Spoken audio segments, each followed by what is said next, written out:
C'est bon là? Ah. Bonjour à toutes et à tous. Alors nous revoilà pour notre 15e numéro d'Échangeons avec.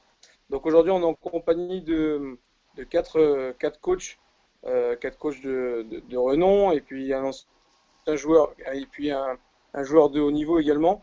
Voilà, donc je me présente Florent Serafini, je suis gérant de la société SF Connexion Sport. J'ai essentiellement entraîné sur les catégories de jeunes, notamment sur les sélections Drôme-Ardèche. Et puis sur des catégories régionales, j'ai eu une petite expérience sur le niveau senior en tant que deuxième assistant en championnat de France national masculine 3. Et puis aujourd'hui, on est en compagnie de Jean-Denis, Alexandre, Guillaume et Jess pour échanger autour du haut niveau. Voilà, donc je vais laisser Alexandre se présenter en premier, puis on fera un tour de table avant de démarrer. Alexandre Mikhailov, entraîneur à Nice, donc NF1, anciennement assistant de Rachid Méziane sur la Ligue 2 et sur la Ligue féminine et responsable de centre de formation à Nice aussi. Guillaume. Bonjour à tous, Guillaume Vizade, donc je suis entraîneur principal à Vichy Clermont Métropole depuis 4 ans en Pro B. Jess. Bonjour à tous, Jess Delhomme, ancien joueur professionnel et nouveau coach de l'HDTTBC en National 3. Et Jean-Denis. Oui, bonjour, Jean-Denis Choulet, coach de Roanne, depuis une trentaine d'années dans le haut niveau du basket en France. Voilà. Ok, donc bonjour à tous et merci d'avoir accepté l'invitation. Voilà, donc Kevin, avant de démarrer, est-ce que tu veux dire quelque chose ou est-ce qu'on démarre directement?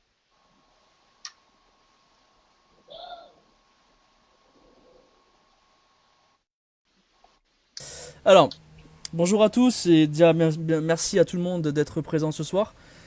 Et je tiens à rappeler aujourd'hui qu'il y a quand même à gagner des écouteurs Bluetooth 5.0 waterproof compatibles Android, iPhone, PC, PlayStation, tout ce que vous voulez, du moment que ça sort du son. Ça a gagné aujourd'hui, donc ce qu'il va falloir faire aujourd'hui, c'est 1. Liker la page, 2. Mettre un smiley basket avec le petit rond basket. Ensuite, partagez la vidéo à tous vos amis. Et ensuite, on vous appelle pour savoir si vous avez gagné. Et voilà. Merci Kevin. Alors pour commencer, première question, combien de séances avez-vous par semaine pour votre équipe? Alex?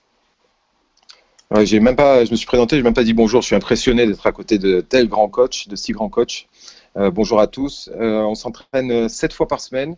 Alors c'est de la 3e division, mais on a quand même une base de joueuses, en tout cas pro. Donc on a 7 entraînements par semaine, plus 2 entraînements de muscu qui sont séparés. Guillaume?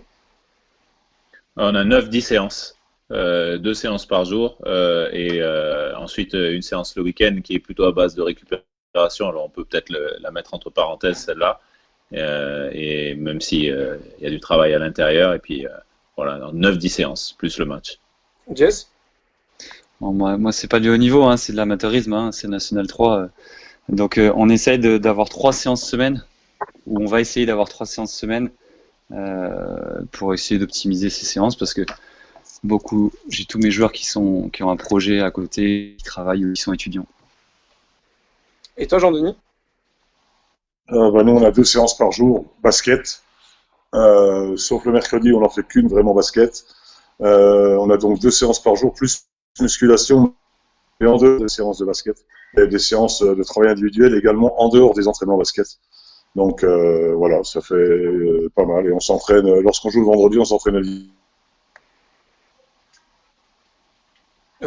Ok, alors on s'excuse pour nos internautes, là, si jamais vous sentez qu'il y a des blancs par moment, c'est parce que comme on a une connexion avec le temps qu'il y a aujourd'hui, il y a du lag en fait, donc c'est pour ça qu'il ne faut pas s'étonner si jamais on a du blanc par moment. Pour vous, à votre avis, quels sont les éléments clés pour qu'une équipe professionnelle tourne bien? Alex? Mon clé. Alors, en tout cas, je pense qu'il y a besoin d'une certaine cohésion, d'un projet clair et d'une identité très claire pour qu'une équipe puisse avancer, en tout cas, avec la fixation des objectifs, avec tout ce qui est hors basket aussi et qui est inclus dans la dynamique de l'équipe. Jean-Denis? pour qu'une équipe professionnelle tourne, il faut déjà faire un bon recrutement. Ça, c'est la base, parce que si le recrutement est pas bon, ça risque pas de tourner. Et après, il faut essayer de mettre les bonnes personnes ensemble et se renseigner le plus possible sur les facultés d'adaptation des joueurs. Mais bon, je pense que dans le haut niveau, le recrutement est de plus en plus important. Et je crois que c'est ce qui fait un peu la différence, malheureusement. Malheureusement ou heureusement, parce que quand on a beaucoup d'argent, on arrive à peu se tromper. Quand on n'a pas beaucoup d'argent, il faut faire quelquefois des paris. Et c'est pas toujours gagnant. Donc voilà, mais pour que, en dehors de tout ce qui est question d'entraînement, etc., je pense que pour effectivement faire qu'une équipe tourne bien, il faut déjà que les bonnes pièces soient à la bonne place. Guillaume? Oui, je vais être en cohérence avec mes collègues. Donc, il faut du talent déjà pour que ça tourne bien et une valeur travail un peu commune. Et puis réussir à créer un langage commun, quoi, qu'on se comprenne. On vient tous parfois d'horizons différents avec des cultures basket différentes. Donc, il faut essayer d'aligner un petit peu cette culture et puis qu'on essaye de voir un peu le terrain de la même manière. Et voilà, créer cette cohésion autour de ça, mais autour du projet de jeu, quoi. Il faut que le jeu soit central dans le projet, quoi. Les hommes et le jeu, quoi. Et toi, Jess? Bah, difficile de répondre, hein. Moi, je vais être un coach rookie et puis je suis un peu loin de ce que font les trois autres grands coachs là qui sont avec moi. Non, moi, je vais plutôt porter avec mon regard de joueur, d'ancien joueur, de dire que, comme l'a dit Guillaume, le projet de jeu il doit être au centre du truc et qu'il y ait une vraie relation entre les joueurs, mais aussi avec le staff. Je pense que c'est important et pour que ça fonctionne, qu'on soit d'accord ou pas, il faut qu'il y ait un maximum de communication. Je pense que aujourd'hui, c'est vraiment important qu'il y ait de la communication et que tout soit bien clair et bien précis pour pas que les joueurs s'embrèchent se mettent dans des failles et trouvent les défauts qui peuvent poser problème au groupe.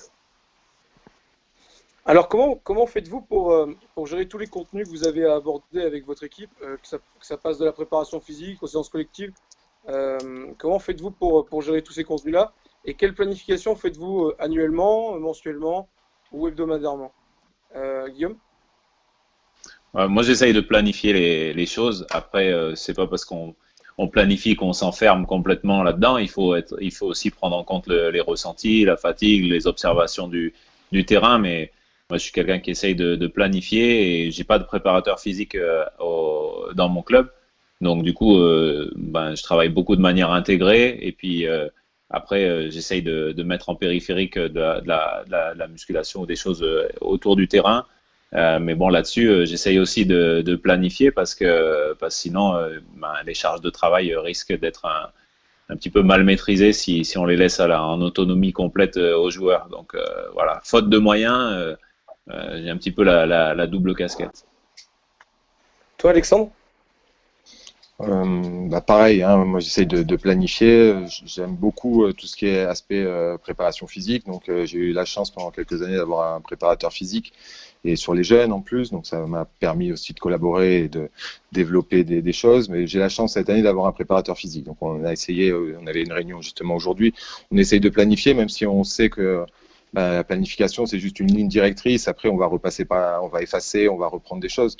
Mais d'avoir une dynamique des charges, effectivement, tout au long de la saison et développer certaines compétences et d'être en tout cas, d'essayer de manager au mieux l'état de forme, puisqu'on est on a un mode de compétition qui est régulier. Donc, l'état de forme n'existe pas vraiment. On essaye de faire en sorte que les joueurs soient en meilleure forme possible, le plus longtemps possible et le plus souvent possible en tout cas.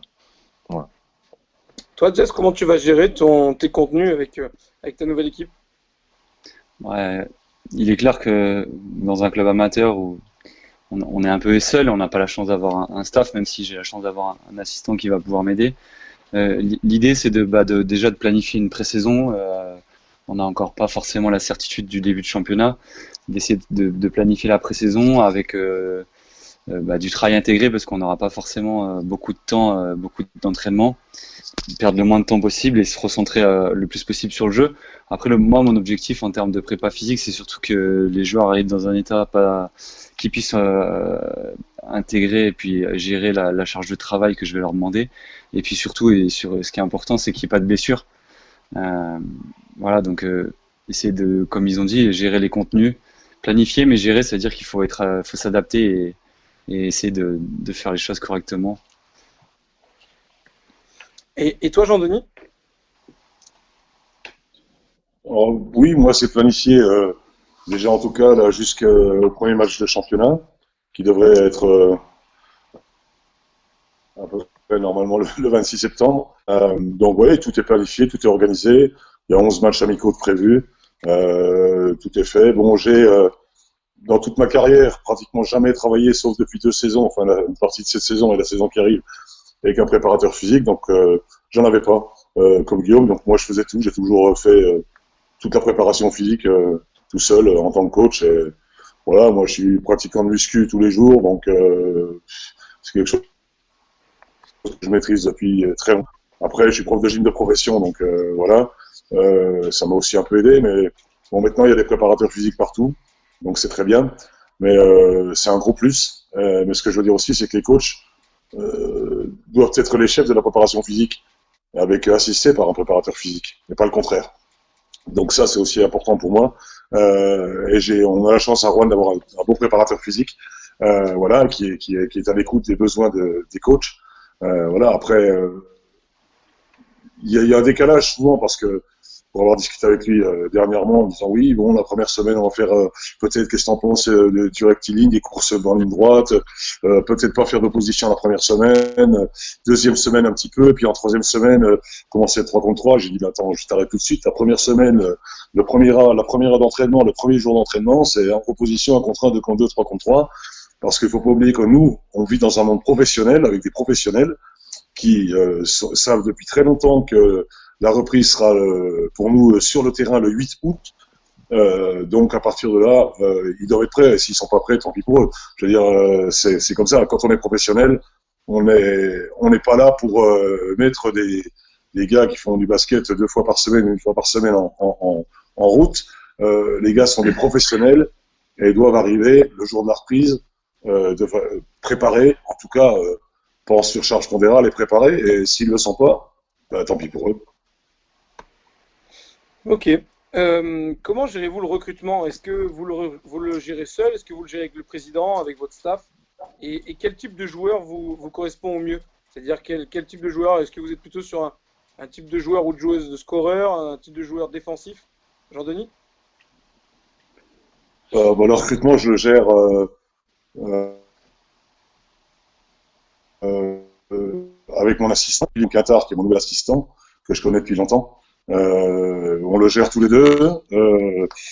Souvent, on trouve les joueurs et après, on trouve les agents. Moi, c'est souvent comme ça. J'ai trouvé les joueurs et je donne les joueurs aux agents. Là, j'ai recruté pas mal de joueurs dans ma carrière et pas mal de MVP du championnat. Et c'est souvent moi qui vais chercher les joueurs. Et puis, bon, comme ils n'ont pas d'agent, faut que je retrouve un agent, que ce soit un agent américain ou un agent français. Bon, il se trouve que depuis le temps, j'ai beaucoup de connexions aux États-Unis, donc je connais énormément d'agents américains. Et que la plupart du temps, je passe en direct avec les agents américains, pratiquement tout le temps d'ailleurs. Très peu avec les agents français, même si on est obligé de passer par eux et qu'ils prennent un petit chèque au passage. Mais je travaille essentiellement en direct avec les agents américains. Et comme j'allais aux États-Unis tous les ans depuis plus de 20 ans, en Summer League et en camp de basket, voilà, je gère globalement, pas tout seul, mais souvent quand même tout seul. Et j'avais depuis très longtemps créé une base de données à l'époque avec Access, à l'époque il y a vraiment longtemps, et je suivais tous les joueurs universitaires américains avec des critères de recherche basés sur la réussite au tir, les passes décisives pour les meneurs, etc., etc. Donc j'avais fait une base de données énorme. Bon, maintenant c'est plus la peine parce qu'avec Internet c'est extrêmement facile maintenant de trouver les choses. Mais bon, et les joueurs qui me correspondent, bon, il n'y a pas pour moi, je cherche des bons joueurs. Alors après, qu'ils soient défensifs ou offensifs, peu importe. Mais même si je suis plus porté vers l'attaque, vers la défense, mais je dirais que j'essaie de trouver le meilleur rapport qualité-prix tout le temps. C'est ça qui me paraît important. Et voilà, et essayer de faire de bons coups, de bonnes affaires, et surtout de développer des joueurs qui après, j'espère, pourront gagner beaucoup d'argent. Ça m'est arrivé très souvent. Ceux qui passent entre mes mains souvent gagnent beaucoup d'argent après, et je peux pas les garder, mais tant mieux, j'en suis content. Et c'est voilà. Après, je m'attache de plus en plus en vieillissant à l'éducation et un peu au savoir-vivre des gens. Surtout en ce moment à Roanne, on souffre pas mal de ça. Donc surtout en ce moment. Donc voilà. Après le reste, je cherche surtout des bons joueurs. Si possible pas trop cher, c'est pas facile. Ok. Bonjour à toi, Rachid, qui nous passe le bonjour à tous, Rachid Méziane. Donc bonjour à toi, Rachid. Et puis Alex, du coup, je te laisse répondre à la question en sortie de Jean-Denis. Ouais, c'est particulier parce que la NF1 est un championnat atypique, quoi. C'est vraiment un championnat qui est très très physique par rapport à ce qu'on peut trouver sur la Ligue féminine et la Ligue 2. Peut-être moins de qualité technique et tactique, ça c'est certain, mais on trouve une dimension physique qui est vraiment très proche de ce qu'on peut trouver en Ligue 2. Donc sur le recrutement, moi je le fais essentiellement seul, je donne pas mal de vidéos, je me suis attaché cette année avec 2 assistants et j'ai donné beaucoup de vidéos qu'on regarde à 3. Après, pour pouvoir échanger avec des spécificités par poste de jeu essentiellement, parce que une c'est une ancienne joueuse qui est une joueuse intérieure, et puis l'autre est un entraîneur en formation qui était plus sur les joueurs extérieurs, en tout cas les joueuses extérieures. Donc après, je suis plutôt allé chercher des joueuses qui étaient déjà référencées dans ce championnat, et une petite surprise, une joueuse qui justement a développé et qui pouvait jumper peut-être sur des catégories, des divisions plus hautes après. Donc après, le travail, de toute façon, la prise de décision, elle m'appartient à la fin parce que j'assume les responsabilités aussi autour de ça. Et puis, comme l'a dit Jean-Denis précédemment, le recrutement fait l'équipe. Donc, il y a aussi tout ce qui se passe à côté, c'est de prendre des contacts avec les anciennes coéquipières, avoir des retours sur les joueuses, sur leur savoir-être, sur leur savoir-vivre. Je pense que c'est très, très important aussi, quoi. Toi, Guillaume ?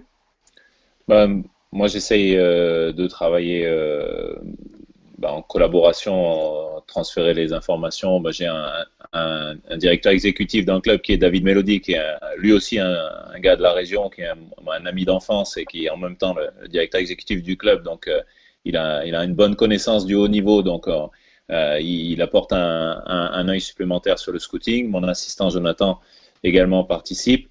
Maintenant, c'est ma responsabilité, le choix sur le recrutement. Et après, évidemment, mon président, puisque celui qui signe à la fin, c'est lui, le responsable financier, on va dire, du club. Et après, en termes de scouting, moi aussi, j'aime beaucoup le basket universitaire, donc je l'observe très fréquemment.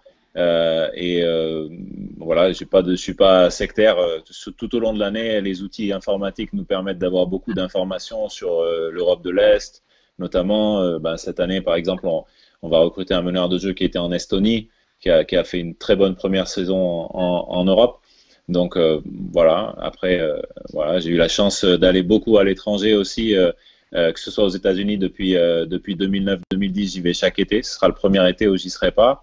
Et puis beaucoup en Afrique également, notamment au Sénégal, et ce qui me permet aussi de connaître beaucoup de monde dans ces deux continents, et que ce soit en Afrique ou aux États-Unis, et voilà, d'échanger beaucoup. Je pense que le réseau, avoir des informations fiables, pas seulement des informations de promotion, c'est-à-dire que tout le monde dit qu'il est formidable, etc. Avoir des informations d'un réseau de confiance, notamment sur les qualités humaines et puis sur l'éthique de travail. C'est assez important, ça a de la valeur.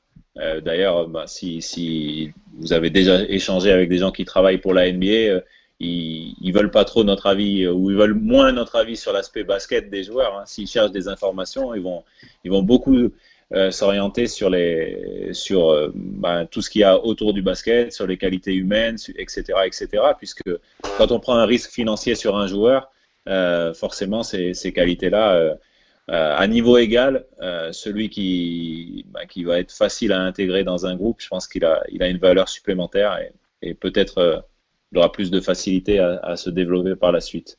Maintenant, il ne faut pas que ce soit qu'un critère restrictif, parce que comme disait tout à l'heure Jean-Denis, on cherche surtout des bons joueurs, et parfois le talent, ça fait dire que on va peut-être prendre quelqu'un qui a peut-être quelques extravagances, mais parce qu'on en a besoin aussi dans notre équipe, parce qu'il ne faut pas que des mecs linéaires, que des mecs clean, que des mecs qui sont des bons élèves, parce que c'est peut-être pas suffisant, parce que ce qu'on va leur demander sur le terrain aussi, c'est d'affronter de l'adversité et de montrer du caractère. Et toi, Jess, du coup, comment tu as géré cette phase, du coup ? C'était assez nouveau pour moi, hein. C'est compliqué déjà en National 3 pour le recrutement. Donc j'avais 3 joueurs à recruter parce qu'on a le droit à 3 mutés maximum. Il y a des règlements un peu restrictifs. Et l'idée de base avec mon nouveau président, c'était d'essayer de recruter localement. Donc d'avoir vraiment un état d'esprit. J'entends quand Guillaume dit qu'il est coach, je sais qu'il est coach à Vichy Clermont, que David Mélody est directeur exécutif, qui sont des gens du cru. Pour nous, c'était important dans notre ligne directrice de recruter des gens qui étaient du coin.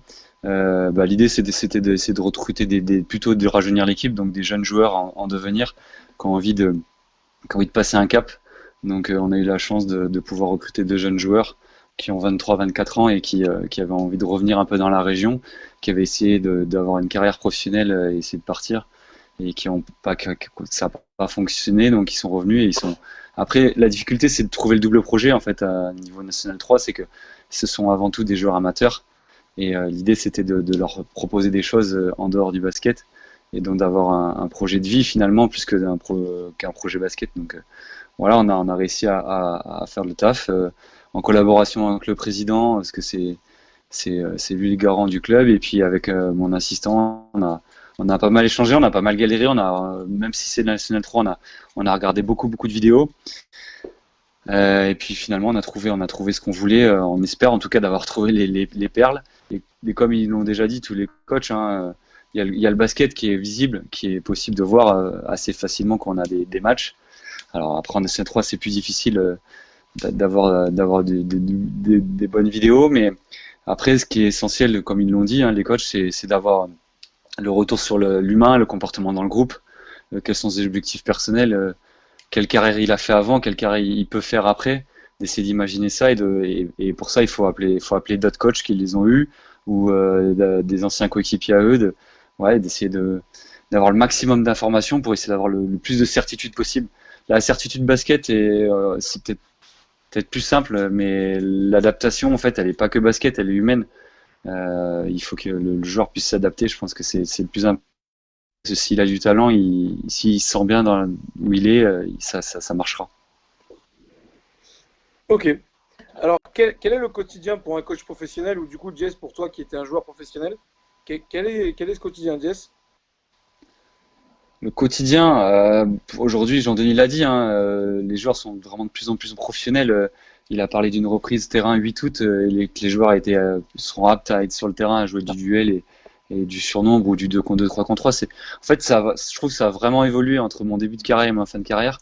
J'ai trouvé que les joueurs ont vraiment compris, et il y a une telle concurrence qu'ils sont obligés d'être vraiment, d'avoir une attitude et en tout cas d'être le plus professionnel possible, que ce soit dans leur quotidien, dans leur évolution, parce qu'ils ont des plans de carrière aujourd'hui. Un joueur a un plan de carrière, donc il faut qu'il fasse attention à tout, à sa nutrition, à comment il récupère. Donc on a parlé d'un entraînement bi-quotidien. Ça veut pas dire entre les 2 entraînements, c'est pas on va faire les magasins, on sort, on va jouer au bowling, on va jouer au golf. Voilà, il y a un temps de récup qui est important. Bon, ça veut pas dire qu'il faut être carré trop et être borné sur ce qu'on fait. Il faut être ouvert, mais je pense que voilà, l'entraînement bi-quotidien, la muscu, l'entraînement individuel, en fonction des objectifs de chacun, c'est indispensable. Et puis plus on est meilleur individuellement et plus on est performant individuellement, plus ça sera utile pour le club et pour le collectif de l'équipe. Donc je pense qu'aujourd'hui les carrières de joueurs, elles sont tellement concurrentielles et tellement difficiles que le joueur de lui-même, il s'est très très professionnalisé. Donc je trouve que c'est très positif, et donc j'espère que ça va continuer comme ça, et que ça va avancer dans le bon sens. Super. Donc du coup maintenant on va parler plutôt du quotidien d'un coach professionnel. Donc Alex, comment tu gères ton quotidien? Quel est ton quotidien? Quotidien, déjà, la semaine type, il n'y en a pas vraiment. De toute façon, tu sors du match, tu revois le match la plupart du temps. Donc le dimanche, tu retravailles sur ton match, tu prépares tes montages vidéo, parce qu'il y a les retours à faire de toute façon aux joueuses. En tout cas, c'est une volonté d'en faire. Et tu rentres dans ta semaine d'entraînement par rapport à déjà tes relevés de fatigue et puis ce que tu as pu voir, et tu adaptes ta planif, et puis où on s'entraîne une fois le lundi, 2 fois le mardi, une fois le mercredi sur du travail individuel, 2 fois le jeudi et une fois le vendredi. Donc, du coup, tu planifies ta semaine, suivant les jours, tu as tes séances à préparer, placer tes entretiens, aussi tes débriefs vidéo. Donc, voilà, il y a un ensemble de choses à faire, de tâches à gérer. Et voilà, il n'y a pas j'ai pas de. Tout n'est pas minuté, mais en tout cas, c'est un peu comme ça. C'est les différentes tâches que je m'alloue tous les jours, quoi. En tout cas. Et toi, Jean-Denis? Le quotidien, c'est simple, c'est 24 heures sur 24 quand tu es coach de basket. Donc, comme ça, c'est très simple. Hein. Il faut être disponible tout le temps. Quand tu es en plus dans un club qui est comme la Chorale de Roanne ou des quelques clubs que j'ai fait à l'époque qui n'étaient pas des clubs extrêmement riches. Voilà, donc il faut, hormis Chalon qui était bien structuré, organisé, et voilà, les clubs par lesquels je suis passé étaient plutôt des clubs qui étaient en difficulté financière. Donc il faut être là 24 heures sur 24. Donc le quotidien, il est être prêt tout le temps, et, du lundi au dimanche, voilà, que ce soit pour gérer le basket ou autre chose, souvent. Après, quand on est dans un club, c'est vrai que c'est plus simple parce qu'on n'a qu'à se consacrer sur la préparation des entraînements. Moi, je prépare tous mes entraînements tous les jours, le soir pour le matin pour le soir souvent, et en fonction du travail qui a été fait le matin, en particulier en pré-saison, on adapte. Mais je fais tous mes entraînements, j'ai un logiciel, donc je fais tous mes entraînements sur ordi, sur iPad, que je balance pendant tous les entraînements sur un écran géant dans la salle, où les joueurs voient exactement le programme du jour, les exercices dessinés dessus. C'est des outils modernes. On peut faire des dessins, montrer le système de jeu, mais inclure des vidéos à l'intérieur, montrer des vidéos, les montrer en vidéo et directement sur l'écran derrière. Donc ça, c'est c'est de ma responsabilité puisque je fais tous les entraînements. Je ne laisse pas, jusqu'à aujourd'hui, je ne laissais pas mes assistants faire l'entraînement. Je faisais tout dans les entraînements, j'ai préparé, j'ai faisais moi-même tout le temps. Donc voilà, ça ne veut pas dire que les assistants n'aident pas pendant les séances, mais ça veut dire que le contenu, c'est moi qui le faisais, les systèmes de jeu, c'est moi qui les faisais. Là, ça va peut-être un peu être différent, parce que Guillaume, quelqu'un que je connais, est un ami que je connais depuis très longtemps, et on a un peu la même philosophie, donc je vais essayer d'intégrer un peu plus que j'intégrais les autres. J'ai envie, surtout, j'ai envie d'intégrer, de travailler avec moi.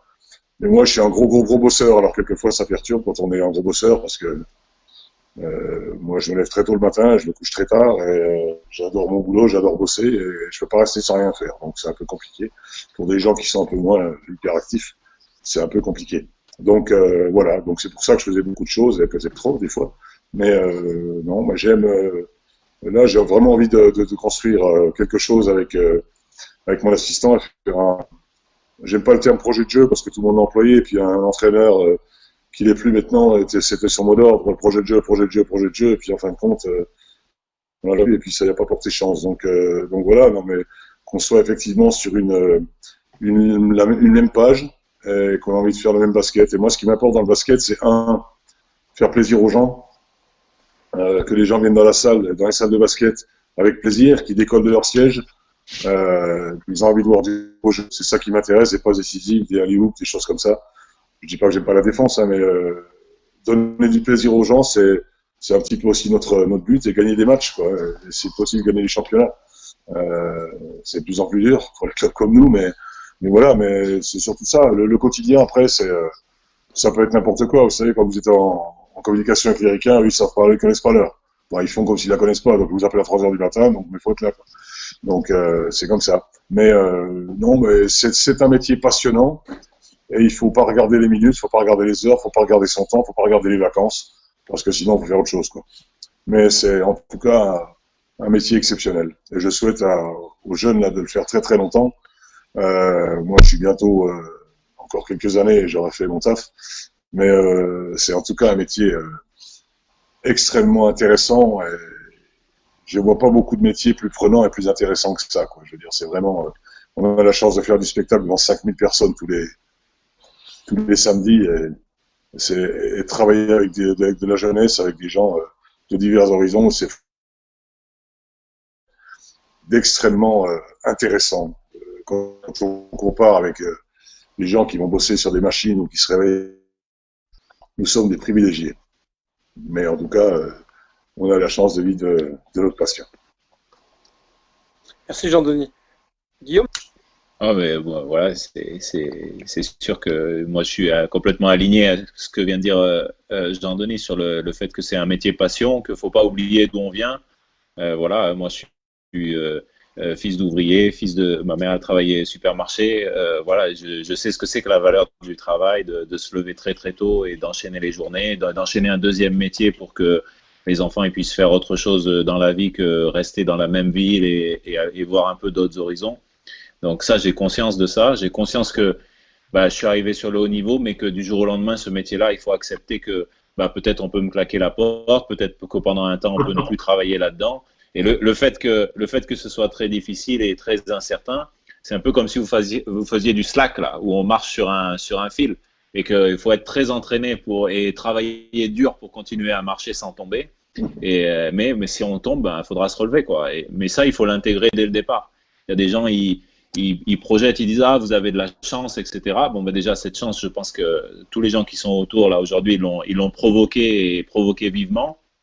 Et ensuite, quand on est dans un environnement, la meilleure des choses pour récompenser un petit peu les gens qui nous ont mis à cette place-là, c'est donner le meilleur de nous-mêmes. Et le meilleur de nous-mêmes, il est très impactant dans notre. Il n'y a pas de dissociation vie perso, vie professionnelle pour un entraîneur de basket. Je sais, en tout cas, moi, je sais pas faire, j'arrive pas à le faire. Je me lève le matin, je regarde les nouvelles de la nuit, d'autres championnats qui se sont joués avec du décalage horaire. J'allume, je regarde des highlights de la NBA. Je vais à la salle, on prépare l'entraînement, etc. Bon, on est un peu sur les mêmes schémas. Quand je vais rentrer à midi, je vais regarder des choses qui ont été découpées, etc. pour prendre des nouvelles idées. Toutes les semaines, j'essaye d'ajouter des choses et faire de la nouveauté parce que il y a une chose aussi, c'est que pédagogiquement, on essaye de créer un espèce d'entrain à l'entraînement, quoi, qui est de la passion, que les mecs qui courent pour s'amuser, pour tirer, pour mettre des paniers. Et ça, quand on dit motiver les gens, nous, notre matière de motiver, c'est par la pédagogie, quoi. L'entraîneur, il motive par sa pédagogie, par ce qu'il propose à l'entraînement, et par le fait de renouveler des idées, de pas rester sur les mêmes choses tout le temps, de se renouveler. Parfois, on apprend des joueurs, et ça modifie aussi certaines manières de faire. Donc voilà, mon quotidien, c'est un petit peu tout ça. Après, si je le chiffre, c'est réveil 6h30, 7h, à 8h30 à la salle, très souvent, hormis les femmes de ménage qui sont venues avant nous, on est les premiers à la salle. On repart à 12h30, à 14h, on est déjà de retour, on entraîne l'après-midi, ensuite il y a des soins, on sort de la salle, il est à peu près 20h. Et puis très souvent, il y a toujours des choses qui interfèrent ensuite derrière. Il peut y avoir des problèmes de logistique, il peut y avoir des problèmes parce que vous avez un blessé, vous cherchez un nouveau joueur, etc., etc.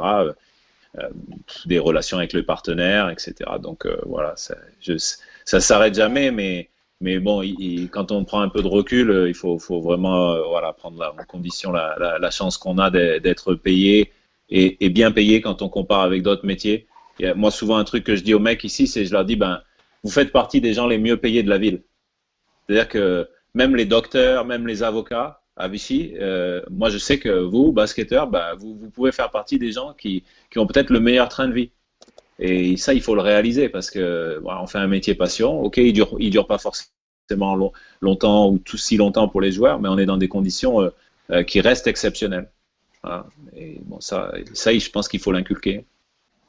Et dans des conditions qui sont exceptionnelles, mais comparé à certains sports qui sont loin de certains, encore une fois, et qui restent quand même, même si ce que dit Guillaume est tout à fait vrai, qui restent quand même dans les proportions raisonnables. Ouais, raisonnable. Parce que des basketteurs, faut appeler un chat, qui gagnent plus de 250 000 euros la saison en JP Elite, il n'y en a pas des masses.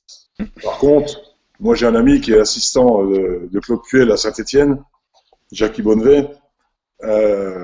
Quand on sait que beaucoup joueurs de foot touchent entre 280 et 380 000 euros par mois, on se dit que le basket, on est encore dans des, je dirais, professionnels bien rémunérés, mais qui restent raisonnables, Ouais, bien et qui sûr. n'est pas scandaleux comparé à certaines sommes touchées par des footballeurs, quand on sait que les pauvres gars dans les virages font des prêts pour payer leur abonnement pour aller les voir. Donc on a encore cette chance d'être dans le basket dans un milieu, je dirais, favorisé, mais avec quand même certaines barrières de chaque côté. Merci en tout cas de vos avis, c'est hyper intéressant. On va passer sur la vidéo. Comment analysez-vous la vidéo? Quels éléments sont élémentaires pour vous quand on analyse la vidéo? Et est-ce que c'est un assistant ou un membre du club ou n'importe qui vous prend la vidéo ou est-ce que c'est vous qui la mettez en place? Guillaume? Euh, moi, j'ai la chance d'avoir un assistant qui est vraiment passionné de vidéo, Jonathan Nebout. Lui, il est né, il a grandi à Vichy et il a été licencié que dans le club de Vichy. Et donc, lui, la passion du club et de la vidéo, c'est ces deux trucs, quoi. Et donc, on travaille beaucoup là-dessus. Nous, on travaille sur les 4 derniers matchs de l'équipe adverse, 5 si c'est le match retour. Donc, du coup, on inclut notre match aller et notamment redécrypter un petit peu la stratégie que le coach adverse avait employé contre nous et repris quelques images, notamment pour revoir certains match-ups, etc. Même s'il y a eu du temps entre les deux matchs. Donc, on utilise ça. On utilise la vidéo pour les retours sur nos propres matchs. Et on fait des retours individuels sur nos joueurs et des retours individuels sur les joueurs adverses. Et c'est vrai que de plus en plus dans la vidéo, moi j'essaye qu'on se concentre sur les temps forts du jeu de l'équipe adverse, avec les choses qui jouent le plus, avec leurs joueurs clés et les qualités individuelles des joueurs. Et qu'est-ce qu'on va essayer de restreindre, qu'est-ce qu'on va essayer de contraindre, voire d'interdire dans certaines situations, mais d'ensuite organiser notre communication et nos entraînements sur un message très clair avec des points clés, plutôt que de vouloir tout montrer à des joueurs qui, à un moment donné, ils vont devoir en match avec de l'intensité, avec de la pression, et il faut que ce soit très clair pour eux. Donc, on essaye d'aligner et de clarifier le message au maximum. Toi, Alex, comment tu gères?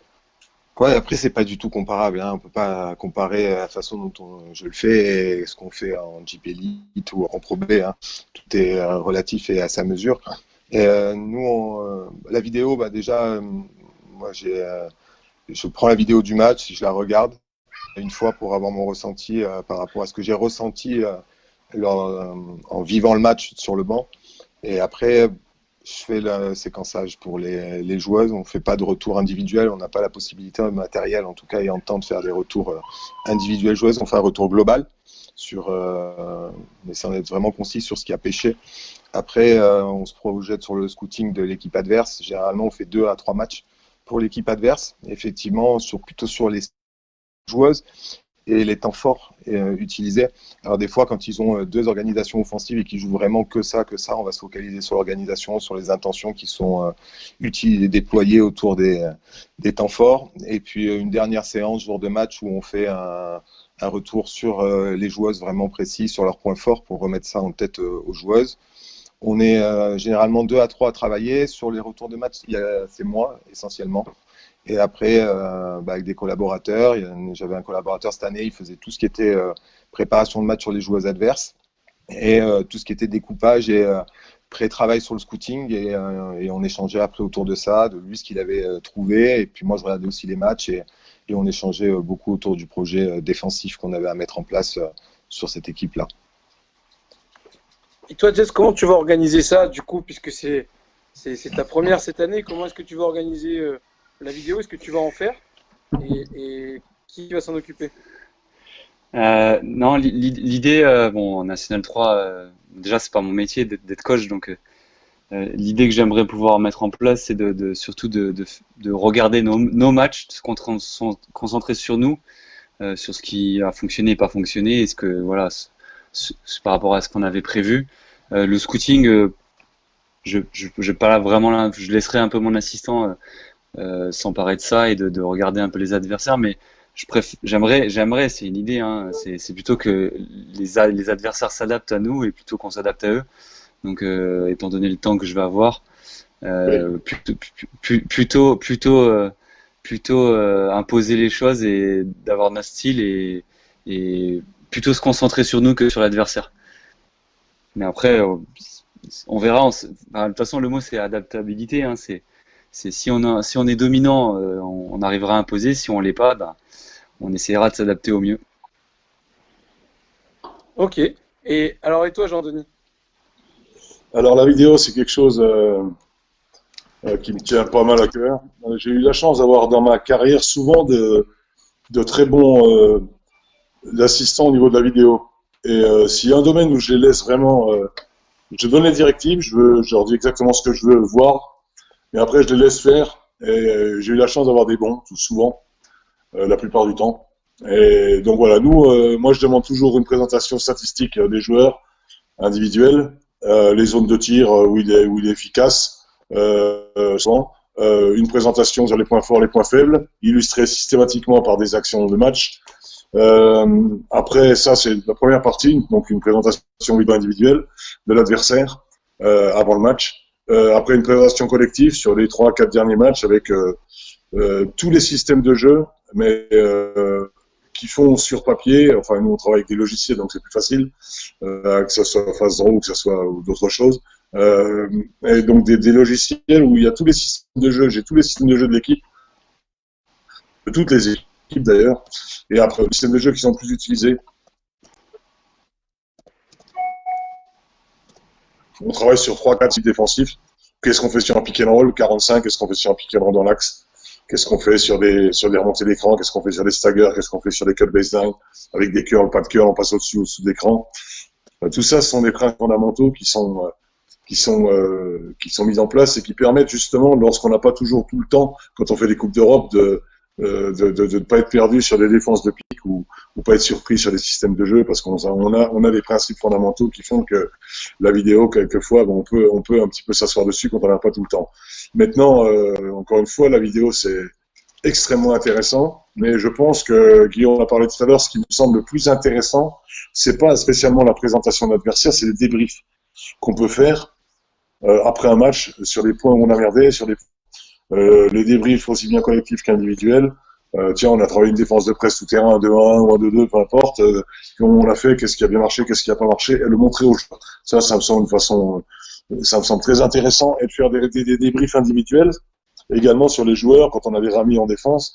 J'en ai eu pas mal, moi, la saison dernière, notamment. Donc, de leur montrer, mais ça, pas de façon collective, mais de façon individuelle, en tête à tête avec le coach. Voilà. Et ça, les débriefs, partage encore une fois la vidéo, c'est où Alex, je crois que c'est Alex qui en a parlé, c'est le coach, normalement le head coach qui fait surtout les débriefs, même si moi je coupe pas, je m'occupe pas du logiciel, moi je coupe pas, je code pas, je sais pas faire. Donc, de toute façon, ça c'est plus simple. Mais donc ça c'est tout l'assistant qui fait, il coupe, il code. Alors moi par contre, je vais te demander précis, je suis assez costaud en informatique. Donc j'ai vraiment des choses petites à faire, donc ils font. Même si moi je regarde des matchs complets souvent pour faire un petit truc supplémentaire, puis comme maintenant je suis vieux et que je connais énormément de joueurs qui ont évolué en France, je connais presque tout le monde, quoi. Donc même si je ramène souvent des rookies, mais je connais un peu les points forts et les points faibles de chaque joueur, donc voilà. Mais encore une fois, j'ai eu la chance d'avoir de très bons, je dirais, assistants vidéo.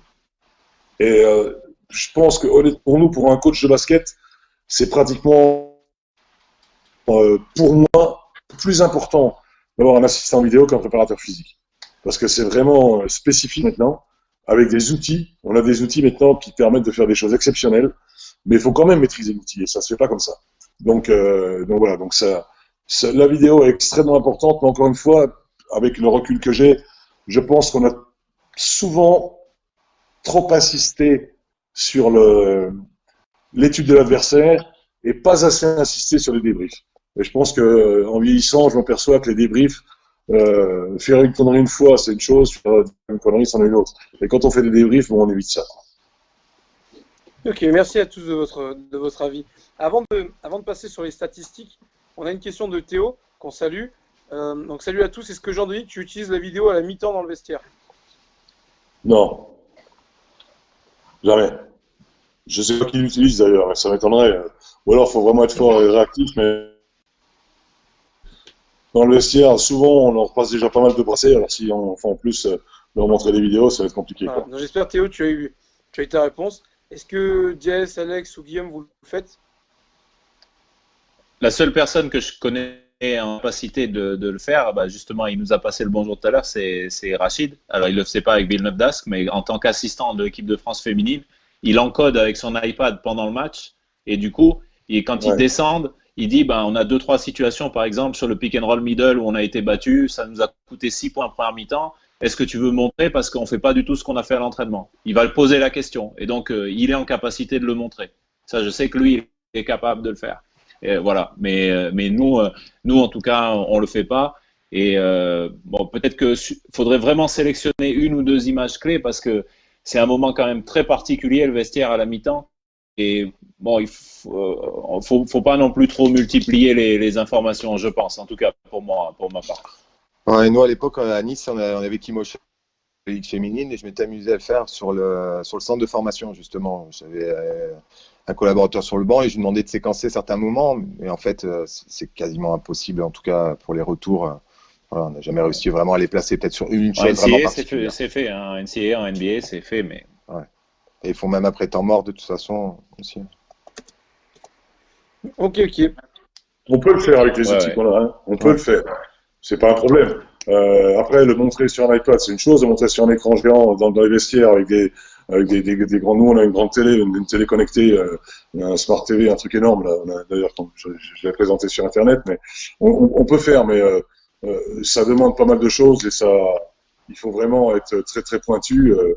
Et je suis pas sur des images comme l'a dit Guillaume, une défense de pick and roll, je pense que ça peut être efficace sur l'âge, je suis pas sûr.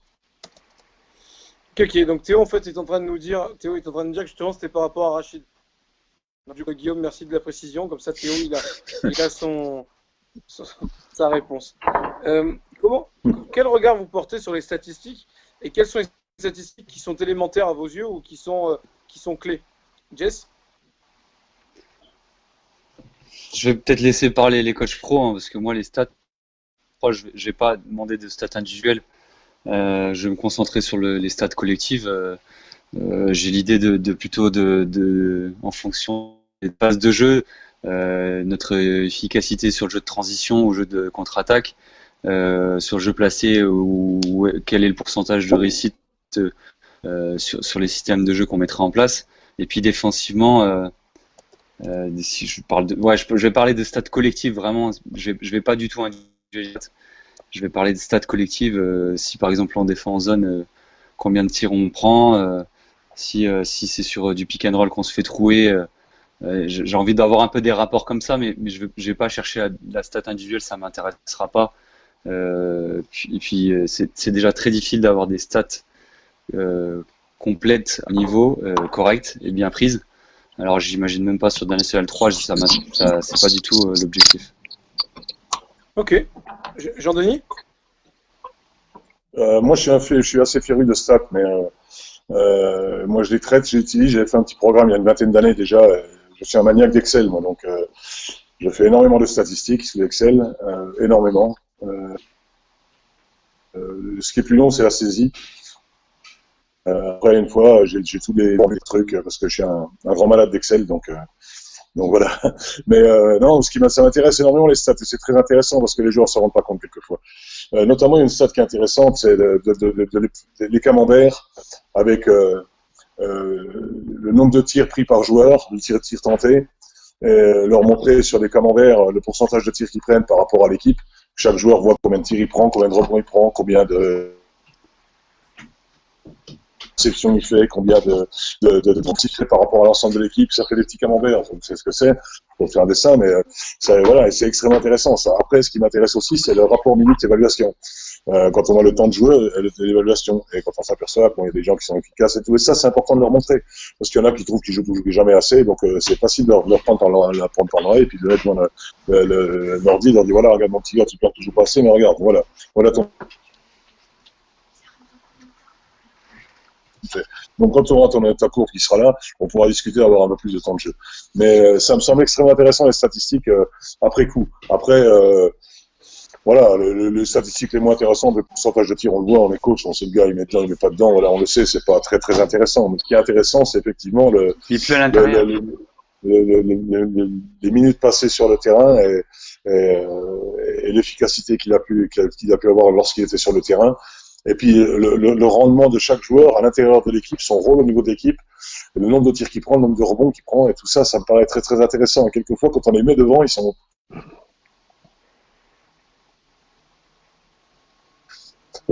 ah bon, ah bah oui, je prends ah bah oui, d'accord, ça fait rentrer le nombre de minutes qu'ils jouent par rapport aux autres, etc., etc. Et après, faut pas avoir peur parce qu'il faut pas se tromper quand on est coach.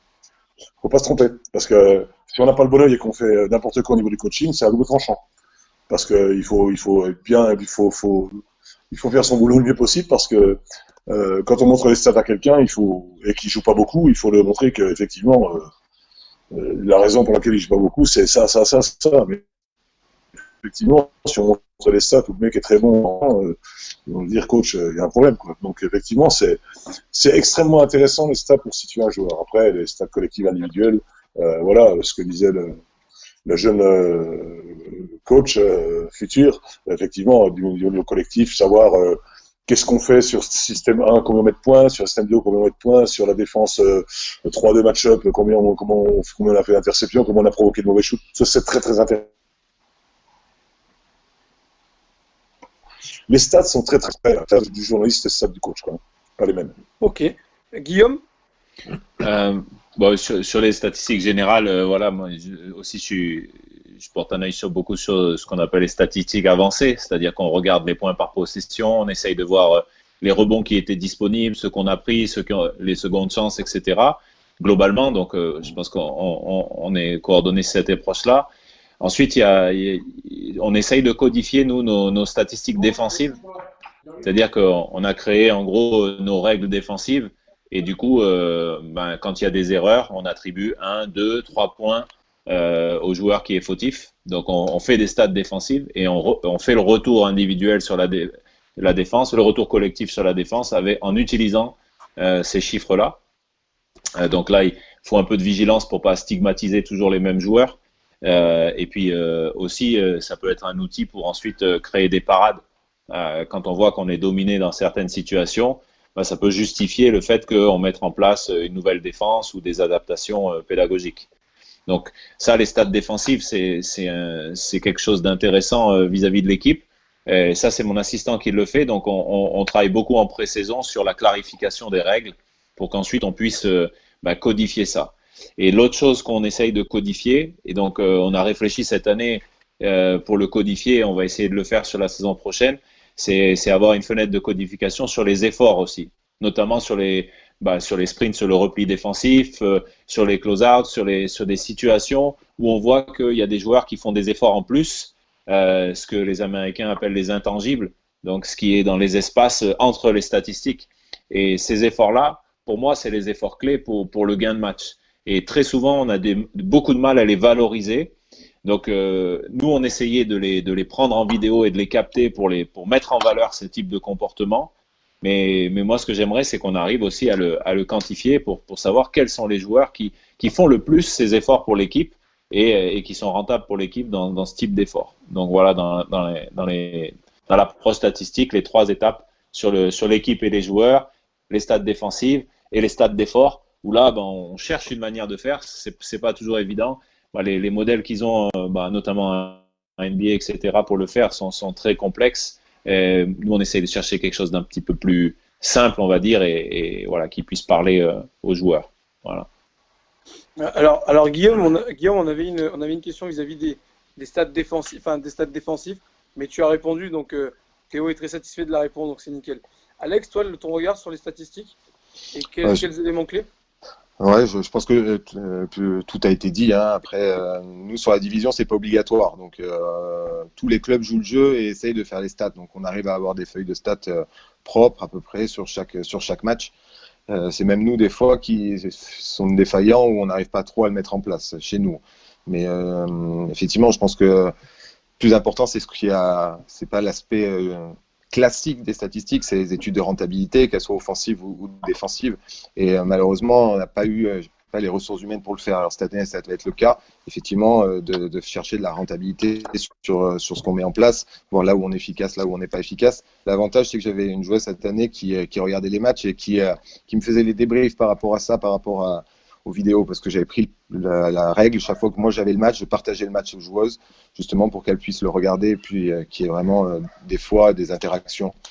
Et elle me disait, oui, tu as vu, on a joué ça, on n'a pas marqué dessus, on a marqué très souvent contre cette équipe sur ça, et on a eu des discussions avec cette joueuse qui est coach, c'est Camille Aubert, qui aujourd'hui va devenir assistante en Ligue féminine, et sur cette rentabilité a posteriori. Donc là, cette année, l'objectif, c'est d'avoir cette rentabilité a priori là, sur le match en soi, quoi, en tout cas. Ok, parlons de cette rentabilité, justement, on a une question de piche. Aujourd'hui, le plus important sur la stat individuelle, c'est l'évaluation ou le quotient plus-minus. Qu'est-ce qu'il y a un regard là-dessus? Guillaume, par exemple? Ouais, la difficulté, c'est que le plus-minus, c'est dépendant des 4 autres joueurs avec lesquels tu es. Donc, c'est forcément corrélé et avec le moment du match et avec la line-up, quoi. Les joueurs, c'est très difficile de l'isoler. Maintenant, quand ça se répète match après match, on peut en tirer certaines conséquences. S'il y a un joueur qui tire certains 5 vers le bas, après les critères d'évaluation, ils sont multiples. L'évaluation par minute, par exemple, on sait que les équipes d'Euroleague, par exemple, elles ont en tête le 1 d'évaluation par minute, et que en dessous de ça, leurs top joueurs, s'ils sont en dessous de ça, c'est que peut-être ils sont pas dans les rentabilités espérées. Mais dans les stats FIBA, 1 déval par minute, c'est très très élevé comme production, quoi. Donc si vous avez déjà 1 ou 2 joueurs qui sont sur ce type de volume, faut essayer de les garder, quoi. Il faut les mettre sur le terrain même. Ouais. Tant que ça baisse pas, Merci de ton explication. On a une question de Kevin qui est comment est-ce que vous gérez vos émotions vis-à-vis de l'arbitrage? Alex? Moi, j'ai toujours été très calme, donc j'ai jamais eu trop de soucis, sauf ces 2 dernières années où c'est différent. Voilà. J'ai eu l'occasion, j'ai pris une bonne technique à Rouen en NF1 justement, et je suis de moins en moins tolérant sur certaines choses. Voilà, je pense qu'on essaye d'être le maximum exigeant avec nous-mêmes, on est exigeant avec nos joueuses. Après, on peut admettre l'erreur. Et après, moi, il y a des choses sur lesquelles j'ai du mal à passer, c'est l'absence de discussion ou de communication. Et voilà. Donc, maintenant, en vieillissant, c'est vraiment ce qui me gêne, c'est de ne pas avoir d'échange. On essaye vraiment, nous, de tout mettre en place pour que ça se passe pour le mieux. Et on admet qu'il y ait des couacs. Mais quand on ne peut pas en discuter ou j'entends certaines choses, ça me pose problème. Voilà. D'accord. Jean-Denis, je suis en train de sourire parce qu'il y a un message de Piche, justement, qui dit Jean-Denis a un avis sur le sujet. Non. C'est pour ça que je. Non, je suis pas là. Non, franchement, c'est. Il y a des. Au niveau d'arbitrage, moi, je me suis bien calmé depuis le temps, même si je suis pas toujours très calme, mais maintenant, mais. Non, le plus gros souci, c'est un peu ce qu'a dit Alex, c'est que.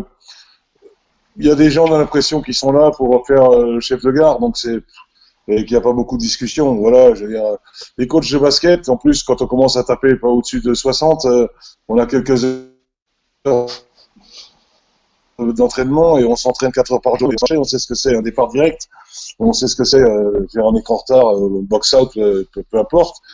Mais quelquefois, on tombe sur des gens qui vont nous apprendre ce que c'est un départ direct, quoi. Et eux, ils font 1 heure de basket, 2 heures de basket par semaine. Donc c'est un peu pénible. C'est de moins en moins parce que les arbitres sont de plus en plus pros. Mais voilà, après les relations font que on s'entend très bien avec certains arbitres, d'autres beaucoup moins. Moi, je m'entends très bien avec certains arbitres. Généralement, on s'entend bien avec des bons arbitres. Voilà, on s'entend moins bien avec ceux qui pensent qu'ils sont très bons. Voilà. Après, un arbitre, quand il est bon, on ne le voit pas. Voilà. J'ai des rapports difficiles avec certains, avec Viator au début. Maintenant, ça se passe très bien avec voilà. Mais il y a de très très bons arbitres. Il y a des gens avec qui ça se passe très très bien. Et il y a des gens qui veulent faire le shérif ou qui veulent s'imposer ou qui disent tiens, oui, bon, Choulet c'est une grande gueule, donc on va mettre une technique alors parce qu'il a levé les bras. Voilà. Donc c'est comme ça. Après, on est aussi victime de sa réputation. J'ai jamais été très tendre ni très gentil avec les arbitres d'une façon générale. Donc moi, je le reconnais. Mais je suis pas quand même au niveau de mon maître Mitrovic. Donc voilà. Non, mais ça se passe de mieux en mieux. Franchement, ça se passe de mieux en mieux. Après, ce qui moi me désole, c'est que les coachs de basket, les joueurs de basket, en particulier en Jeep Elite, je connais pas le reste, mais en Jeep Elite, on passe 4 heures par jour à faire du basket, nous. Et on passe autant pratiquement ou la moitié à regarder des vidéos. Donc le basket, on sait, on connaît. Et quelquefois, on est jugé par des gens qui ont quelquefois pas joué ou qui pratiquent 2 heures par semaine quand ça veut rigoler. Donc moi, je suis pour des arbitres professionnels. Je suis pour que les arbitres soient supervisés réellement et non pas par un commissaire qui vient plus là pour boire un coup après qu'autre chose la plupart du temps, mais vraiment supervisés, vraiment que ça soit dans le positif. On paye ces gens-là de façon raisonnable et qu'on paye les bons arbitres bien, qu'on paye de bons joueurs très bien, qu'on paye de bons arbitres. Moi, je suis pour. Et je suis pour des arbitres professionnels. C'est pas normal qu'un arbitre aille faire bosser pas à la chaîne, mais bosser, faire un boulot, puis derrière sortir du boulot à toute vitesse pour aller arbitrer un match. Ça, c'est pas normal. C'est pas normal dans une ligue professionnelle avec un statut professionnel. Voilà. Et puis ils gagnent pas mal leur vie, des arbitres. Quand si vous savez combien ils gagnent en JP Elite, ils gagnent pas mal leur vie. Mais c'est pas suffisant pour vivre. Quoique, il y en a qui gagnent beaucoup moins aussi. Hein, mais une ligue professionnelle permettrait quand même effectivement d'avoir un regard peut-être un peu plus pointu. Voilà, après, l'arbitre, une fois qu'il a sifflé, vous pouvez faire tout ce que vous voulez, c'est sifflé, donc ça sert plus à rien de... Voilà, après, on prend les techniques volontairement aussi des fois pour faire réagir la salle, réagir un peu tout le monde, puis peut-être pour faire comprendre à l'arbitre que là, il a poussé un peu. Mais honnêtement, je trouve que depuis quelques temps, le niveau en JP Elite est pas trop mauvais, franchement, pas trop mauvais. Au début, avec 3 arbitres, j'ai eu très peur parce que je me suis dit on va multiplier les conneries par 3, mais en fin de compte, non, c'était pas trop mal. Super alors. Guillaume, toi? Moi, je suis un jeune coach, donc je pense que il y a une période où ben on va dire c'est assez humain, hein. Tout le monde s'adapte les uns avec les autres et que peut-être que moi, c'est encore une zone dans laquelle il faut que j'apprenne à intervenir moins souvent. Je pense que j'interviendrai tout de même de temps en temps de manière assez virulente parce que c'est un peu dans mon caractère. Mais par contre, moins souvent. Voilà. Apprendre à mieux trier, ça c'est peut-être une piste d'amélioration pour moi. Et après, moi, le seul truc que j'ai un petit peu au fond de moi, c'est notamment pour avoir été pendant plein d'années à la Summer League et pour avoir été au briefing des arbitres qui veulent aller en NBA et que une matinée, ils leur apprennent pas des coups de sifflet, etc. Toute la matinée, c'est pour dire qu'en gros, leur rôle, c'est facilitateur de jeu et qu'ils doivent jamais être les initiateurs ou ceux qui augmentent le conflit. Et donc, ils leur montrent que des postures de communication. C'est-à-dire, par exemple, on communique pas de face à face. On se met de côté et on parle au coach. Le joueur, s'il commence à faire des gestuels, hop, on revient et on diminue le volume pour que, c'est de la communication, hein, pour que le volume redescende. Et on n'est pas dans l'exagération. Et je pense que peut-être s'il y a un truc sur la communication où les uns avec les autres, on peut avoir et moi compris, hein, on peut avoir des axes d'amélioration. C'est peut-être dans la manière dont les échanges s'instaurent et dans lesquels ils se prolongent. Et la tendance, c'est plutôt de dire zéro communication. Et je pense que ça, c'est pas le haut niveau. Parce que quand on regarde au très haut niveau, il y a de la communication. Il y a de la communication en Euroleague. Et les coachs c'est les coachs qui donnent le cadre de jeu chaque année au début de saison. Obradovic, chaque début de saison, c'est lui le représentant des coachs. Et il dit en gros, ces situations-là, il faut les trier. Et ensuite, c'est donné à tout le monde. En NBA, c'est la même chose. Donc pour moi, l'exemple du très haut niveau, c'est ces 2 compétitions-là. Et pour moi, on peut peut-être s'en servir d'exemple pour améliorer le jeu, parce qu'au final, si on a moins de mecs tenus derrière des curls, etc., on va avoir peut-être plus d'actions spectaculaires. Si on a des départs de contre-attaque où chaque fois qu'il y a certains contacts, ils sont triés de manière très rude, et l'efficacité sur le jeu de relance, elle va pouvoir s'exprimer. Et donc ça, je pense que ça a du sens. Voilà. Après, on est tous toujours plus enclin à parler de l'arbitrage dans l'intersaison que pendant les moments avec de l'émotion, de la pression et des situations où nous, bah voilà, on met réellement notre job en ligne sur une ou deux décisions par moment. Donc c'est pour ça qu'on est humain et que parfois on va un petit peu au-delà d'une certaine limite peut-être. Hein. C'est aussi pour ça que c'est aussi pardon juste pour rajouter un petit mot, c'est aussi pour ça que il peut pas y avoir de hasard avec l'arbitrage, parce que l'arbitre est garant du jeu, est garant des règles, et également est aussi quelqu'un qui va influer sur la vie des coachs et la vie des joueurs. À tort et à travers, ça joue sur la vie d'un coach, ça joue sur la carrière d'un coach, ça joue sur beaucoup de choses. Donc on peut pas plaisanter avec ça. Avec ça, on peut pas plaisanter. Donc il faut impérativement que les arbitres soient bons pendant 38 minutes et qu'ils soient excellents les 2 dernières minutes dans les matchs serrés. Parce que voilà, un arbitre peut pas dire j'ai pas vu. Un arbitre peut pas dire ok après dire j'ai fait une erreur, autant pour moi, voilà, que l'arbitre te dise je trouve c'est parfait, que le coach dise aussi ok ref t'avais raison, autant pour moi, c'est très bien que les gars de la communication. Moi je trouve que ce que vient de dire Guillaume c'est important, c'est qu'il y a effectivement il y a un besoin de communication. Et les gens qui quand tu essaies de parler, qui te tournent la tête, qui te regardent pas, qui veulent même pas, non ça c'est impossible quoi, c'est impossible. Ouais. Donc c'est infantilisant en plus. Faut pas oublier que ouais, voilà, donc il faut c'est important qu'il y ait, après faut pas discuter. Moi je discute rarement l'arbitrage. Alors je prends souvent des techniques parce que je fais un peu ce que dit Guillaume tout à l'heure. J'explose. Là c'est pas souvent dans le match, mais quand la faute, je manifeste quand je suis sûr de mon coup. Donc quand je suis sûr d'avoir raison, alors là voilà. Mais le reste du temps je parle pas. Il y a les coachs qui parlent tout le temps à l'arbitre, de la première à la dernière. Et ceux-là bizarrement ils prennent pas tant de technique que ça. Moi je parle rarement aux arbitres. Mais quand je suis sûr de mon fait et je suis sûr qu'ils ont tort, là je leur dis. Et effectivement, on ne dit pas toujours avec les formes. Mais voilà. Mais l'arbitrage est quelque chose d'extrêmement compliqué à gérer. Il y a aussi l'influence de la salle, il y a aussi des tas de choses. Bon, à Rouen, c'est une salle chaude, Vichy, Vichy, ça l'était aussi. Voilà, il y a des tas de choses à prendre. C'est petit d'arbitrer. Mais il faut être très humble.